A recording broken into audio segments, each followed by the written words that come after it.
Bueno, vamos a ver dos de los tipos arquitectónicos más representativos, que uno es la mezquita y el otro es el palacio, la alcazaba. Como hemos venido viendo en esta primera parte de la clase, la religión islámica es el centro de la vida del musulmán, y por lo tanto el edificio que se genera a partir de ello es un edificio muy importante en todos los territorios en donde el Islam avanzó. Y ese edificio, que además es un edificio bastante simple en su resolución, es el heredero, digamos, de el primer lugar donde se reunió ese grupo de seguidores de Mahoma en su propia casa. Y la casa del profeta en la Medina era un patio, gran patio, que tenía unos locales y unas galerías de palmeras para protegerse, digamos, una especie de galería con troncos de palmera. Y en ese sitio empezaron a orar. Y oraban mirando hacia un lugar, hacia la Meca, donde estaba un muro, digamos, que orientaba hacia la Meca, y ese muro, que se llamaba el muro de la Qibla, era el lugar hacia donde todos oraban. Y esa forma de orar, que se podía hacer en una plaza, en cualquier lugar, siempre que estuviera orientado hacia la Meca, es la base de lo que posteriormente se denominó la mezquita, ese tipo arquitectónico que tiene un patio, digamos, donde originalmente se oraba, pero después, claro, habría que cubrirse de las inclemencias del tiempo. Entonces hicieron una sala cubierta, una sala que estaba abierta al patio, en una serie de crujías, de columnas que sostenían una cubierta y orientadas hacia un muro, que era el muro de la Qibla. No es un punto, digamos, no es el altar de la Iglesia Católica, es un muro que marca una orientación hacia el este. Y hay un elemento que es el mihrab, que tampoco es que se ora hacia ese punto, sino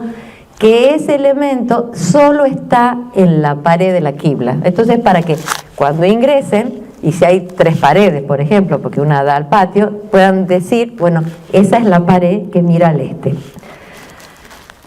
El patio entonces se resuelve como un lugar abierto en el cual está la fuente de las abluciones, porque era importante poder limpiarse antes de entrar a orar, dejar los zapatos afuera, por la misma idea ritual, y un espacio limitado, cerrado, con un elemento vertical único, que es la torre o alminar, donde se llamaba oración. Es alta porque de ahí se subían, también lo podían hacer desde el techo, tenía que ser un lugar alto donde se pudiera llamar a la oración a las 5 veces que había oración. Existen diferentes tipos de mezquitas, porque existen enormes superficies de territorio sobre cuál el Islam avanzó, pero el tipo más representativo y que nosotros vamos a desarrollar es la mezquita hipóstila, que es la primitiva y la que hacen los omeyas, que es esta donde hay una gran sala donde se ora y un gran patio. Pero por otro lado hay algunos otros tipos que se desarrollan en otros lugares, como la mezquita de planta basilical, heredera, digamos, del tipo basilical romano, las mezquitas con iguanes y cúpula de las zonas iraníes,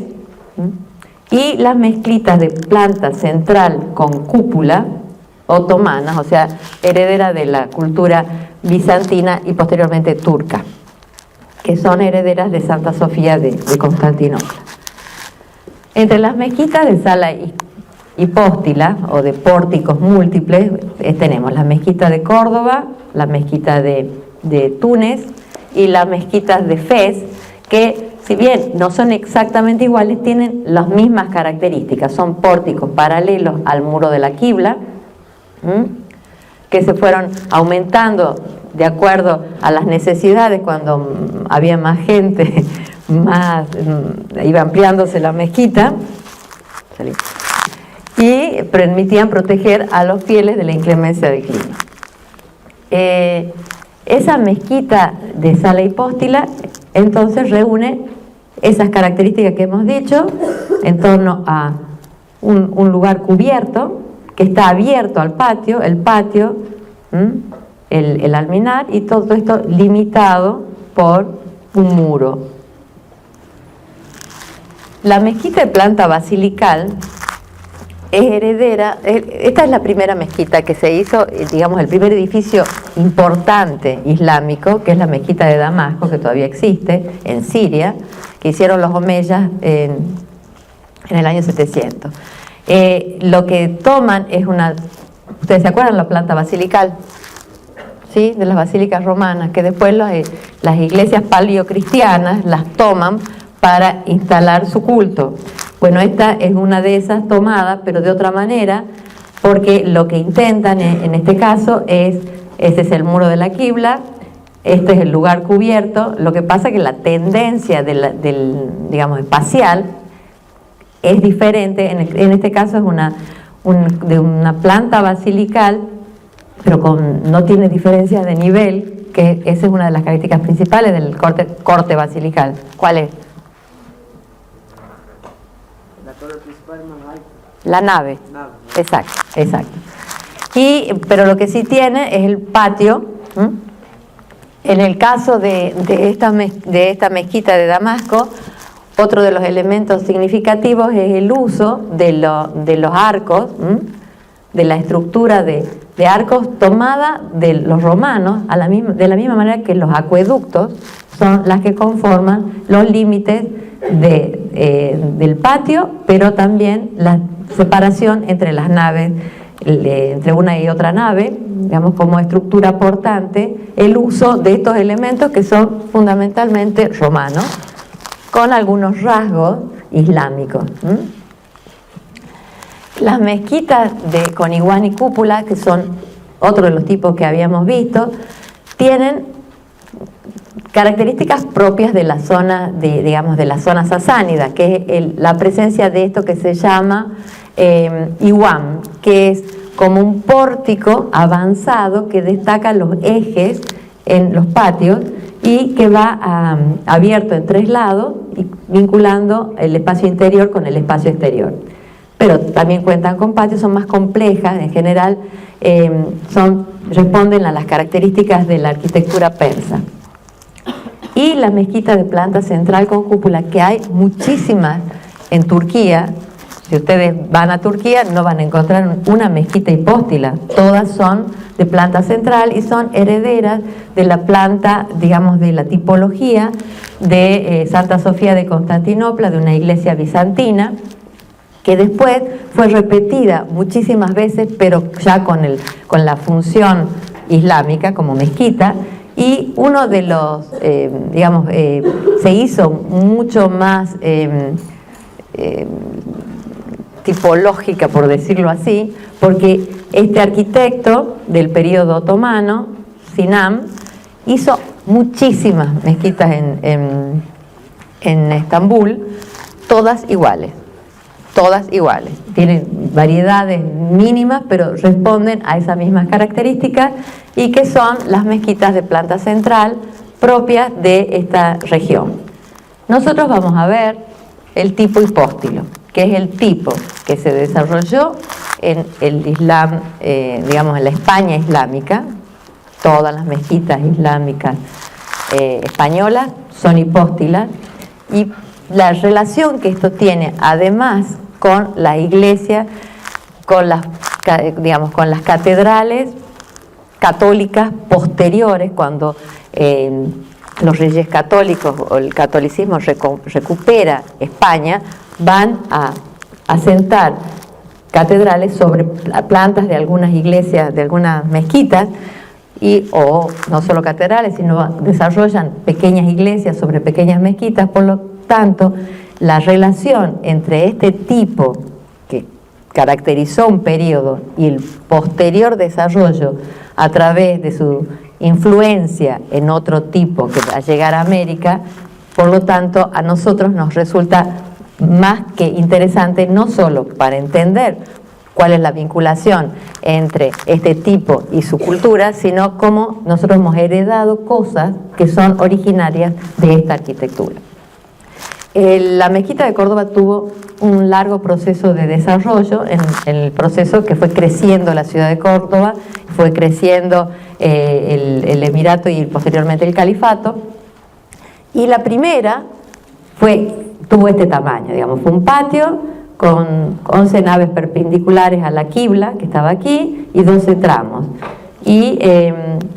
utilizaban con columnas existentes de otros edificios, columnas romanas y visigodas, y probablemente el modelo fue la mezquita de Damasco, pero la modificaron según las necesidades o las características de la arquitectura de este lugar. Aquí podemos ver esto que decíamos de esta idea del espacio estratificado, atomizado, del espacio cuántico, de un espacio que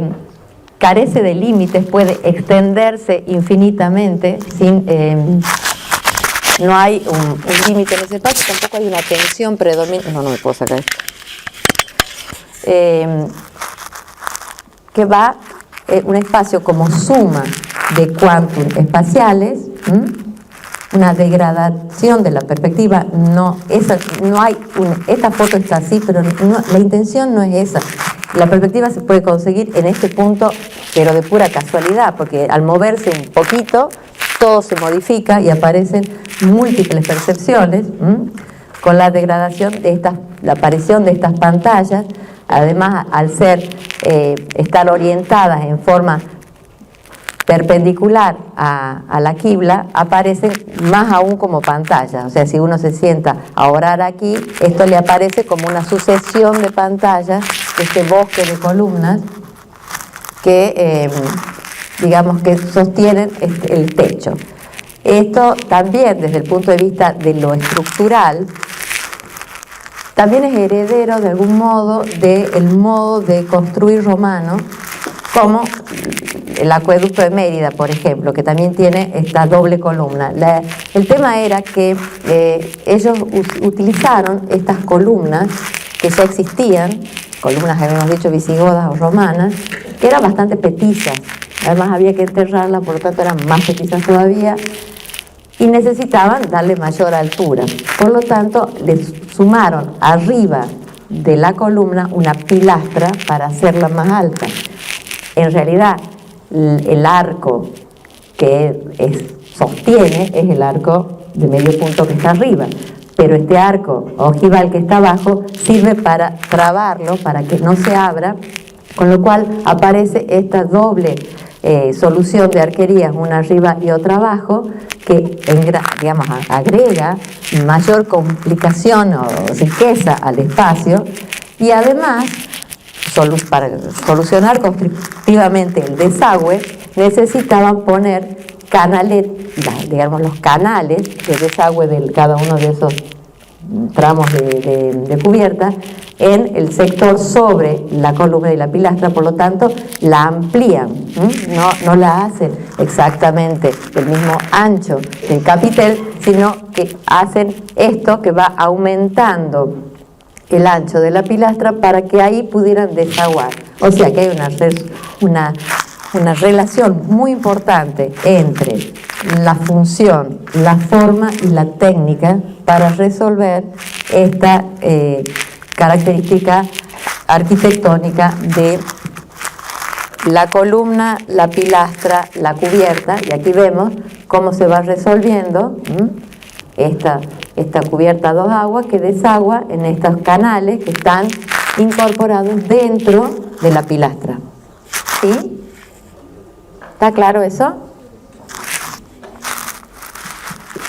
Y las cubiertas de madera, la carpintería de lo blanco, las cubiertas de artesonado, que son las que están al interior, livianas, trabajadas,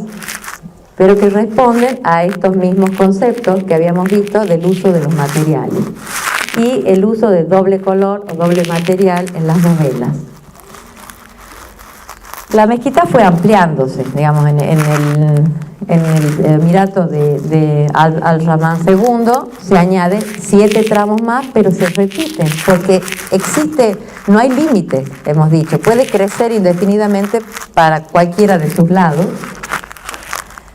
Y posteriormente, en el califato de Al-Hakam, que es el mismo que hizo Medina al-Zahra, se añaden 12 tramos más, pero aquí sí aparece una característica diferente, que bueno, en este periodo del califato está muy rica Córdoba, digamos la arquitectura que van a hacer es muy decorada, pero además se introducen 2 disposiciones nuevas, digamos, cuando va creciendo se intercalan unas capillas lucernario, una al comienzo de la nave central, digamos, esto era el patio, este era la primera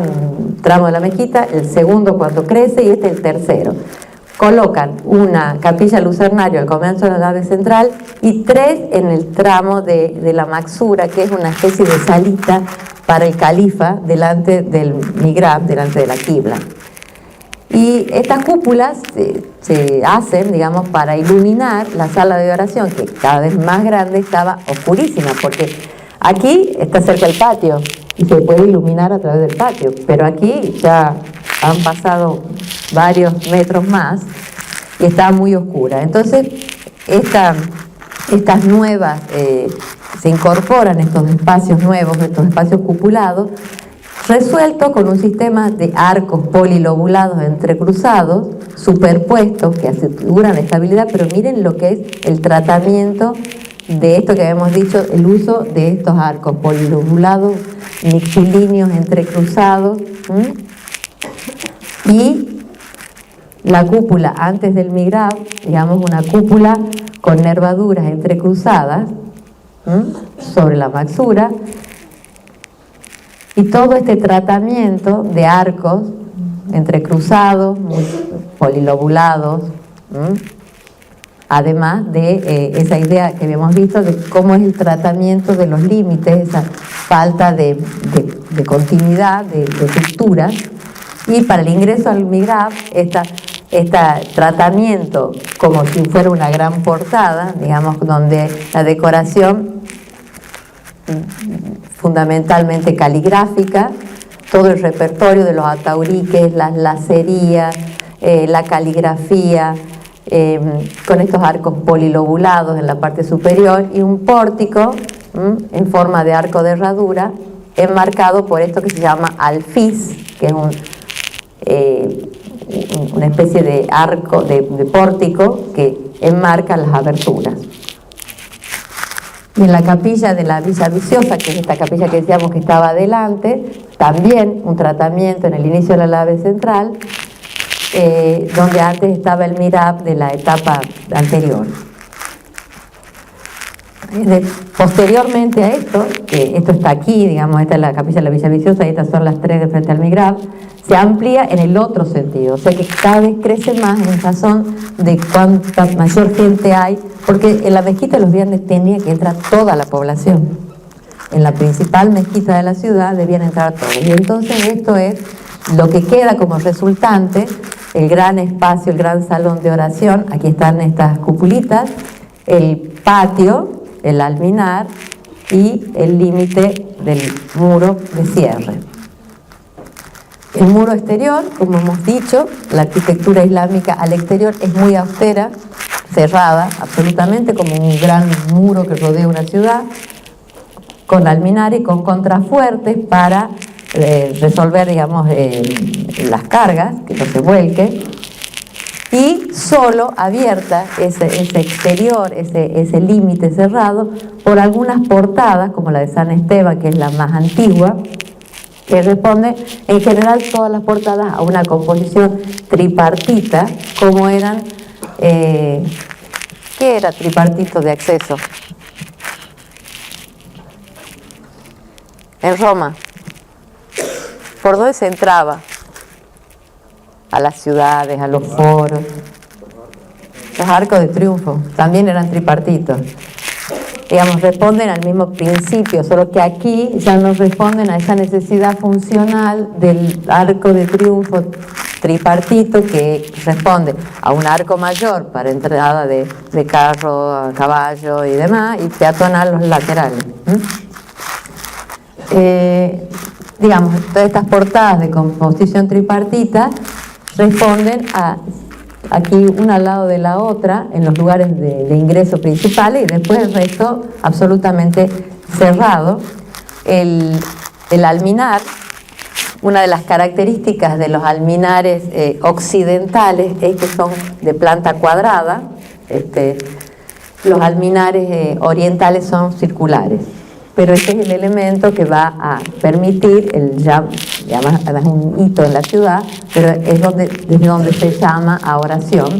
Y el patio, jardín de los 5 sentidos, digamos,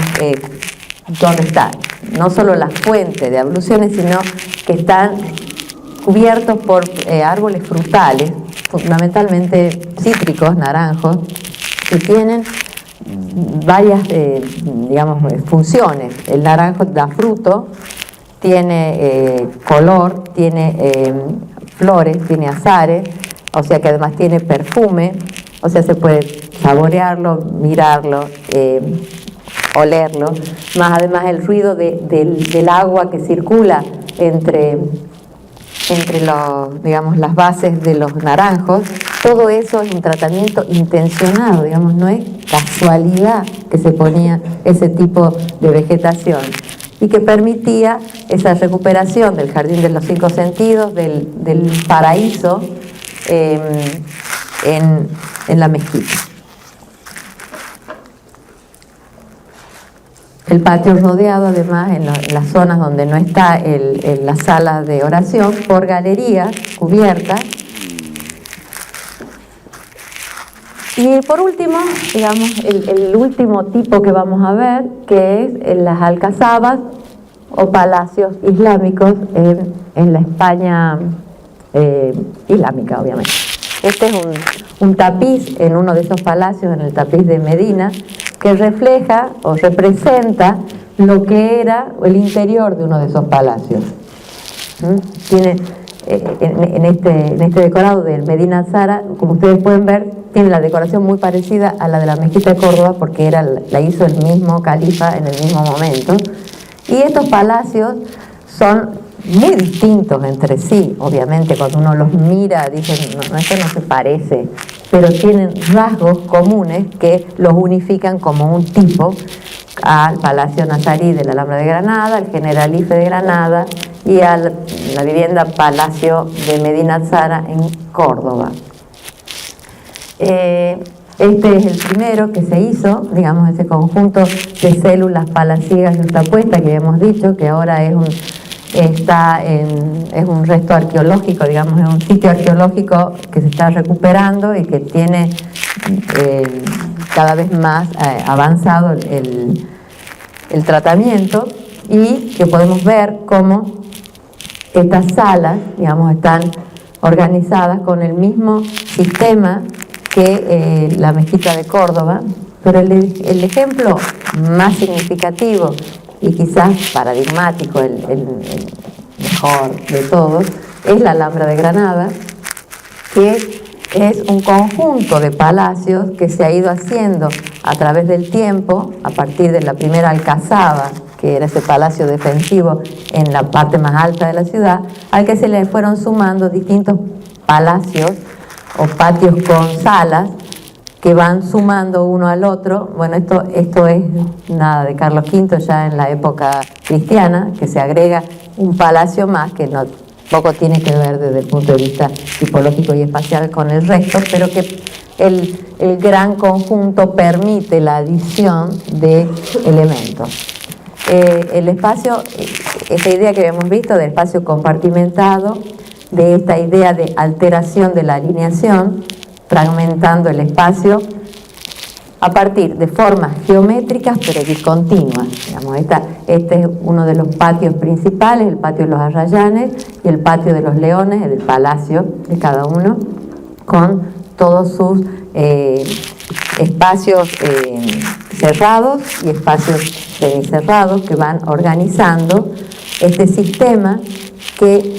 se yuxtaponen, digamos. Primero, no importa cuál se hace primero, cuál se hace después, es cómo se van adicionando unos a otros. Este es el patio de los Arrayanes con la sala de Comares y el patio de los Leones. ¿De qué manera?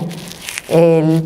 es el patio de Comares, el patio de los Arrayanes, cada una de las salas, cómo va organizándose en relación con un eje o un conjunto, pero la relación entre este conjunto y este otro conjunto no tiene una organización de sucesión, sino está conformada por un eje quebrado que lo vincula, pero no forma una sucesión de espacios. Igual pasa con esto, digamos, no importa, en este caso ustedes ya lo van a ver cuando analicen cada uno de estos ejemplos, cuáles son las salas. No tiene sentido que ahora yo les diga, esta se llama así, esta se llama así, sino cuál es la característica de estos conjuntos, que cada uno se organiza en sí mismo, el Palacio de Comares con el patio y la fachada en relación a estos espacios que anteceden al espacio central, un espacio de transición que es el mismo que existe en las casas, por supuesto en otra escala y con otra riqueza, pero las casas privadas también tienen estos patios, un espacio que antecede como una especie de galería con pórtico y después las salas principales. En el patio de los Arrayanes, detrás con la torre de Comares, podemos ver cómo el uso de del eje compositivo, el uso del agua como reflejo de la arquitectura, el agua quieta, cómo esto va a modificar la percepción del espacio y cómo se trabaja fundamentalmente en los lados menores. Las viviendas también tenían esa característica. En general se trabajaba con más énfasis en los lados menores que conectaban con las salas principales, y en esos espacios compartimentados. Habíamos dicho que cuando entrábamos del patio de los Arrayanes al primer espacio, que es la sala de la Barca, que tiene otra tensión, digamos, la dirección es absolutamente diferente a la que veníamos, y después se pasa a través de un espacio muy pequeño a esta enorme sala de Comares, una sala cuadrada que tiene una tendencia a la vertical muy fuerte, pero con unas aberturas muy pequeñas que también fragmentan la percepción del ámbito espacial. O sea, que hay como una especie de alteración de la continuidad, fragmentación y suma de diferentes espacios. En el caso del Palacio de los Leones pasa algo parecido, pero en el cual este es el patio, estas son las galerías perimetrales y estas son las salas principales que se conectan entre sí por otras salas. Cuando uno lo percibe desde el espacio, aquí está el patio de los Leones con la fuente de los Leones, pero de la fuente de los Leones salen el uso del agua en movimiento que se introduce en el espacio interior, y el espacio interior también sale con estas especies de iguanes, que son estos pórticos abiertos en tres de sus lados, que avanzan sobre el espacio exterior. Entonces vinculan el interior con el exterior de una manera muy poco definida, digamos. No se sabe dónde empieza el interior y dónde termina el exterior. Ahí está. Y dentro de las galerías, digamos, cuando uno ya está dentro, esta idea de espacio cuántico, de estratificación de pantallas, de saltos de la percepción, uno está adentro, pero puede estar afuera y los límites no están claros, y el agua se introduce de afuera hacia adentro y de adentro hacia afuera, y las pantallas van generando estos saltos en los dos sentidos. Ven cómo se compone. Esto podría ser un patio común de una casa que tenga galería, patio y locales, pero la percepción aquí es absolutamente distinta, con todos estos elementos y con todo este tratamiento de los mocárabes, de las estratificaciones, la degradación espacial en horizontal, digamos, estas salas interiores también pasa lo mismo, hay saltos entre las salas, estos elementos que van acompañando toda esta estratificación tanto en la superficie como en sus límites, y la degradación también en el espacial, en lo vertical, en la sala esta de Abel Serrajes, en la cual todo este tratamiento de mocárabes como estalactitas, de entrantes y salientes, de las formas estrelladas de la cúpula, a la que se superponen todos estos elementos, el agua como recurso, ya habíamos visto cómo se introduce el agua en el interior, el jardín de los 5 sentidos, esto originalmente era verde, esa representación del paraíso con los elementos vegetales y el agua. Y en el caso del Generalife, que es un palacio que está al lado de la Alhambra, la representación del paraíso con el jardín de los 5 sentidos, el jardín de los artistas, el agua que se mueve, el verde, el movimiento de todo el conjunto en relación con la naturaleza. Y por contrapartida, la austeridad exterior, absolutamente cerrado, de un mismo color, el uso del material estructural a la vista, en contraste con el interior, y solo se ingresa a través de estas grandes puertas de acceso que van a ingresar al interior. Es muy poquito. ¿A qué hora es? A ver. Quiero decirles que quedan 8 minutos y esto dura menos. Tranquilo, no pasa nada. El mudéjar es muy poquito, en realidad lo vamos a ver más cuando veamos Hispanoamérica. Lo que quería mostrarles, para que sepan, es que después del Islam, digamos, cuando los reinos cristianos toman la España islámica, aquellos que quedan, digamos, que son árabes, pero que trabajan para los reinos católicos según las técnicas islámicas, pero con nuevos requisitos, nuevas funciones,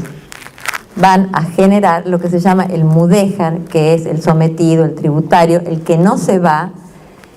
al que le han permitido quedarse, pero que va a, de algún modo, hacer la arquitectura del cristianismo, pero con principios o conceptos o estéticas propias del Islam. O sea, que ahí hay una yuxtaposición, una especie de no es un multiculturalismo, si quisiéramos, porque el que impone el poder ya es otro, pero se van a usar los elementos que el Islam tenía, y esto se considera como punto de partida de este desarrollo de lo mudéjar, la Reconquista de Toledo, que es una de las primeras reconquistadas. Cuando empiezan a avanzar los reyes católicos, toman el norte primero y el centro y después el sur. En la arquitectura mudéjar representa un momento de la historia de España en la cual de algún modo convivían cristianos, musulmanes y judíos, aceptaban ciertos requisitos que imponía el poder, pero ellos se asentaron, los cristianos, digamos, en unas ciudades y unos edificios que eran islámicos, musulmanes, y fueron adaptándolos, adecuándolos, y fueron haciendo otros que, o porque fueron adaptando edificios existentes, por ejemplo, transformando antiguas mezquitas en iglesias, o porque los construyeron de cero, tomando la mano de obra y a los, digamos,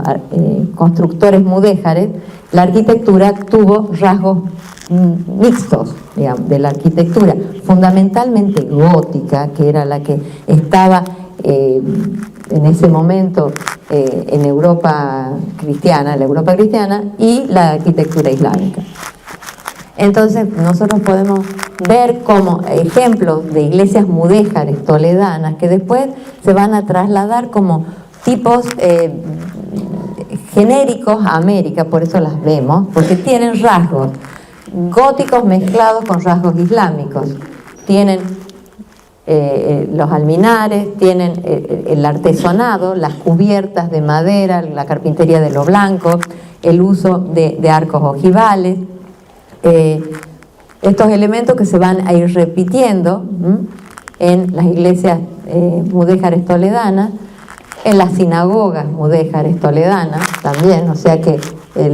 las distintas religiones del libro, el Islam, el judaísmo y el cristianismo van a usar los mismos elementos para los edificios que sustentan sus diferentes religiones. Y el modelo sevillano, que es el que más nos va a influir a nosotros, que es un espacio interior de 3 naves, cubiertas con artesonado, con la carpintería de lo blanco, y en general con presbiterio, o sea, el ábside gótico, esta mezcla de diferentes soluciones con unas plantas tipo salón. Aquí tenemos las cubiertas de artesonado, y con, en general, iglesias de torre única, a la manera de los alminares islámicos, porque en la mayor parte de los casos eran viejas mezquitas, o sea, usan el alminar de la mezquita y no tiene doble torre como tienen las iglesias católicas en general. Y una decoración islámica heredera, o que quedó, o que la hicieron los alarifes de mudéjares. Y ese modelo, digamos, además de cómo se usa también en los edificios políticos, digamos, el Alcázar de Sevilla, en la parte de la ampliación de Pedro I de Castilla, es absolutamente mudéjar, parece que lo hubiera hecho un califa islámico y la hizo un rey católico, pero usando toda la estética propia del mudéjar. Y esta arquitectura va a trasladarse a nuestras tierras americanas, traídos por los españoles, y muchos de los ejemplos de las iglesias de los valles o de la quebrada tienen estos rasgos que uno diría, pero esto tiene mucho que ver con el Islam o con los elementos